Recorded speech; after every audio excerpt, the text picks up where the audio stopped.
Hello बच्चों, let's read the question. How is normal eye able to see clearly distant as well as near objects?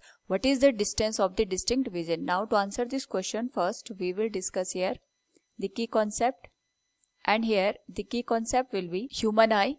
Now यहाँ पे अगर हम बात करें ह्यूमन आई की, it is natural optical instrument जिसकी हेल्प से हम यहाँ पे पास की और दूर की जो ऑब्जेक्ट्स होते हैं इनको क्लियरली देख पाते हैं। नाउ यहाँ पे अगर हम बात करें कि हमारे पास जो ह्यूमन आई होते हैं इसके डिफरेंट डिफरेंट पार्ट होते हैं। इसमें जहाँ पे हमारे पास लाइट को कन्वर्ज किया जाता है वहाँ पे प्रोटीन का बना एक कन्वर्जिंग लेंस होता है और इसके साथ यहाँ पे सिलियरी मसल्स कनेक्टेड होती है। इनमें हमें यहाँ पे कॉन्ट्रैक्शन और जो रिलैक्सेशन होता है वो देखने को मिलता है। तो जब इनमें कॉन्ट्रैक्शन और रिलैक्सेशन होता है उस पर्टिकुलर केस में जो आई लेंस होता है इसकी थिकनेस यहाँ पे कम या ज्यादा हो जाती है। और जब हमारे पास किसी भी लेंस की थिकनेस कम या ज्यादा हो जाती है तो उसकी जो कन्वर्जिंग पावर है या तो वो इंक्रीज होगी या तो डिक्रीज।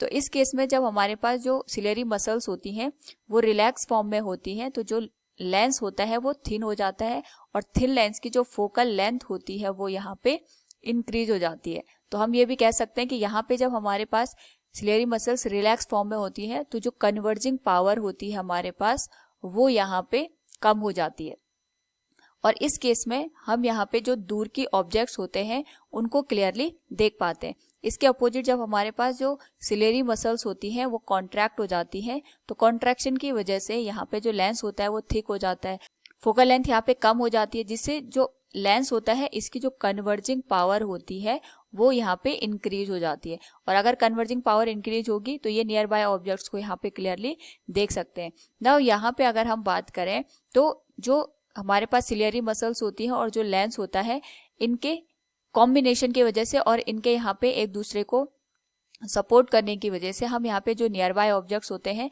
और जो यहाँ पे डिस्टेंस पे ऑब्जेक्ट रखे होते हैं दोनों की जो इमेज होती है वो रेटिना पे यहाँ पे क्लियरली फॉर्म हो जाती है। डिपेंड करता है कि हमने यहाँ पे ऑब्जेक्ट को कितनी डिस्टेंस पे रखा है। Now according to the question हमसे यहाँ पे ये भी पूछा गया है what is the distance of the distinct vision. Now यहाँ पे हम पहले डिस्कस करेंगे नियर पॉइंट और फार पॉइंट की। नियर पॉइंट हमारे पास वो मिनिमम डिस्टेंस होती है जहां पे रखे ऑब्जेक्ट्स को जो ह्यूमन आई होता है वो रेटिना पे अच्छे से फॉर्म कर लेता है और नियर पॉइंट की जो डिस्टेंस होती है for the normal I it is 25 centimetre. साथ में हमारे पास यहाँ पे आता है फार पॉइंट। फार पॉइंट हमारे पास वो मैक्सिमम डिस्टेंस होती है जहां पे रखे ऑब्जेक्ट को जो ह्यूमन आई होता है वो रेटिना पे यहाँ पे क्लियरली फॉर्म करता है। और जनरली हमारे पास जो फार पॉइंट होता है इसकी जो वैल्यू होती है इट इज इन्फिनिटी।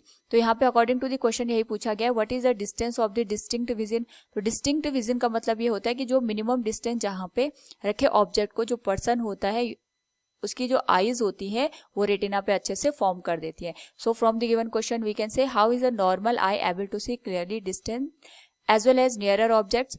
तो यहाँ पे जो हमारे पास नॉर्मल आई होती है वो with the help of the ciliary muscles पास में रखे और दूर की रखे ऑब्जेक्ट्स को क्लियरली देख पाती है। And what is the distance of the distinct vision, it will be 25 centimetre. Hope all you understood it. Thank you and best of luck.